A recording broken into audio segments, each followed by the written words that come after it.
गवारीची भाजी म्हटलं की साधी भाजी आठवते, पण आज आपण गवारीची भाजी थोडी वेगळ्या पद्धतीने करणार आहोत. यासाठी गवारीच्या शेंगा घेऊन त्या स्वच्छ धुवून घ्यायच्या. गवारीच्या शेंगाचे दोन्ही टोके काढून त्याचे छोटे छोटे तुकडे करून घ्यायचे. आता या भाजीची खरी चव वाढवणारे एक खास वाटण तयार करून घेऊया. त्यासाठी भाजलेल्या हिरव्या मिरच्या 7-8, लसूण पाकळ्या 7-8, थोडीशी कोथिंबीर आणि थोडासा कढीपत्ता, हे सर्व जाडसर वाटण करून घ्यायचे. आता कढईमध्ये तेल गरम झाले की त्यामध्ये मोहरी, जिरे, तयार केलेले वाटण हे सर्व घालून घ्यायचे.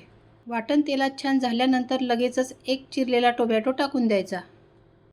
टोमॅटो थोडासा मऊ होईपर्यंत वाटणासोबत छान परतून घ्यायचा. टोमॅटोमुळे या भाजीला मस्त आंबटसर चव आणि सुंदर चविष्टपणा येतो.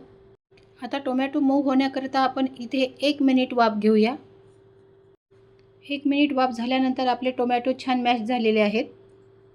आता त्यामध्ये अर्धा टीस्पून हळद, 1 चमचा धनेपूड, हे सर्व घालून परत आपल्याला 1 मिनिट वाफ द्यायची आहे. म्हणजे आपले इथे सर्व मसाले तेलामध्ये छान होतील. लक्षात घ्या, ही सर्व प्रोसिजर आपला मंद आचेवरच करायची आहे. 1 मिनिटानंतर त्यामध्ये कापून ठेवलेल्या गवारीच्या शेंगा घालायच्या.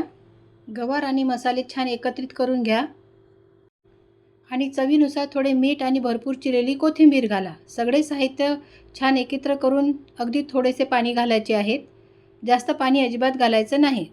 आता गवारीला एक परत तिसरी वाफ द्यायची. कढईवर झाकण ठेवून गवारीला एक छान वाफ येऊ द्यायची. अधूनमधून झाकण उघडून चमच्याने भाजी हलवत राहायची.